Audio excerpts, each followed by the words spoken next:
Last night I was speaking about a different gear that we can function in when living life.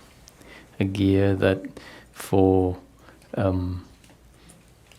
lot of people is unknown to exist. And that gear is a place where we still function in life, participating. However, we find ourselves uninvolved psychologically in what's happening. So fully involved biologically, and yet the thinking mind that was previously always judging and wanting life to be a particular way has quietened down.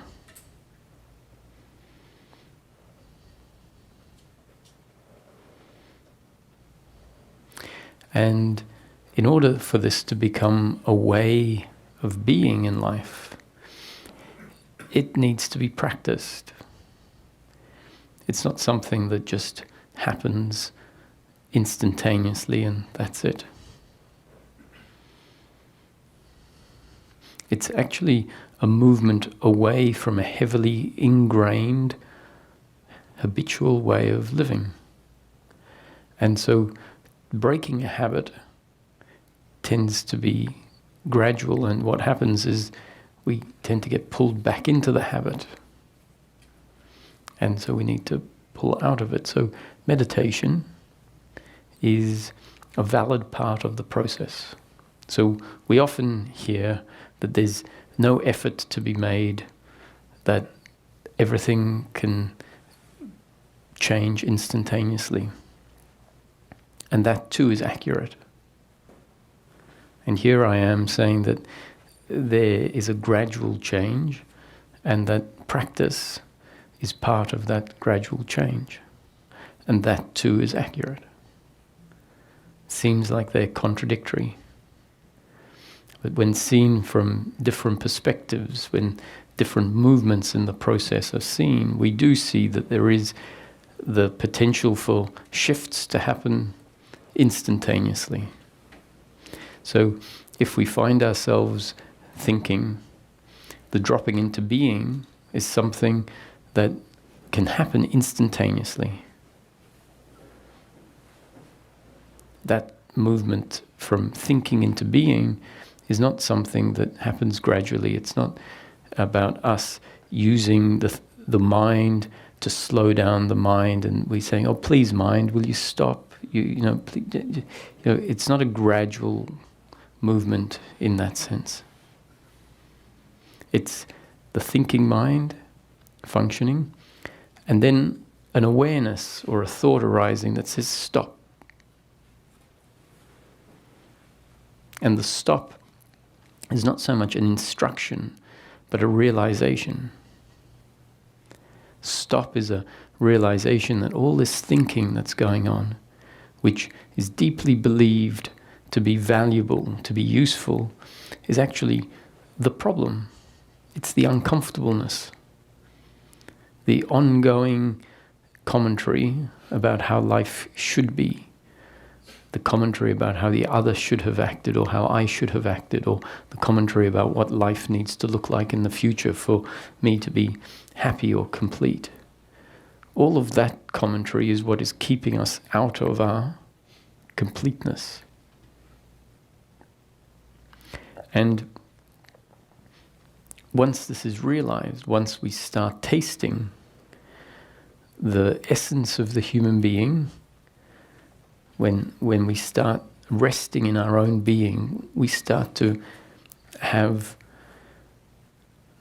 an experience, an experiential contrast between the two different gears, the two ways in which life can be lived. And so each time there is a dropping into being, which is the instantaneous cutting off of thinking. And we find, even without the commentary, life still is.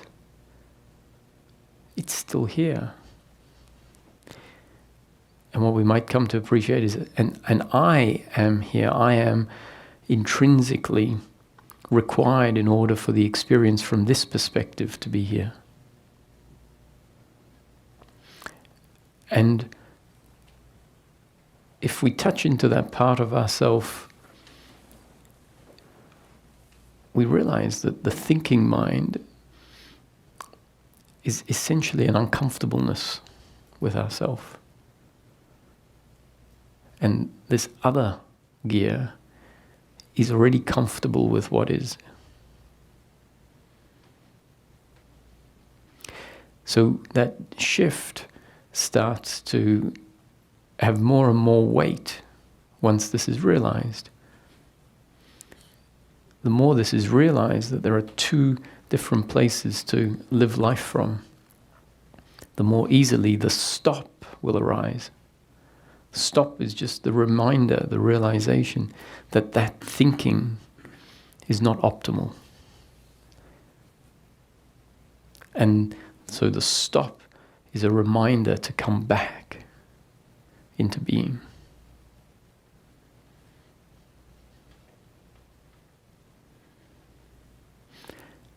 Because the thinking is based on deeply ingrained beliefs that are assumed to be true.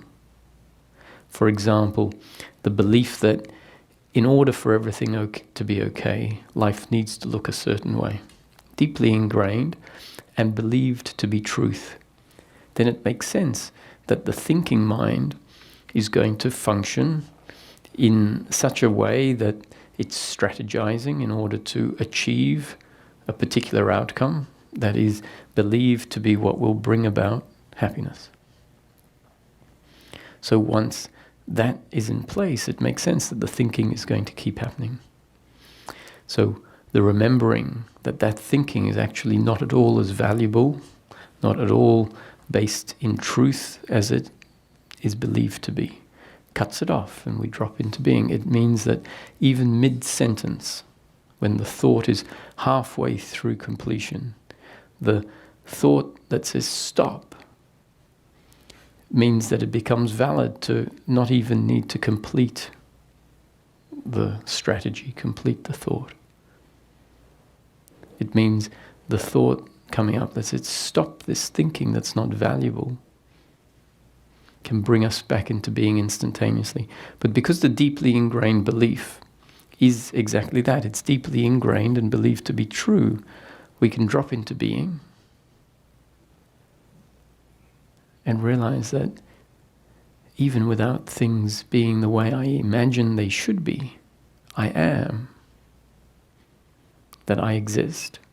And there's something very unique and special about the core of the human existence, primarily that is complete and self-fulfilling, self-contenting.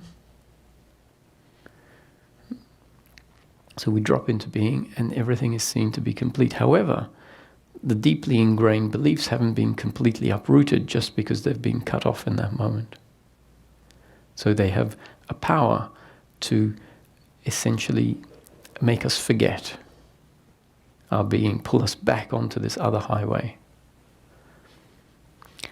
And each time we get pulled onto the other highway, thinking that what we're doing is useful for our happiness, after a while we might realize, oh no, this is the uncomfortableness, this movement of mind that is telling me that I need life to look a certain way in order for me to be complete.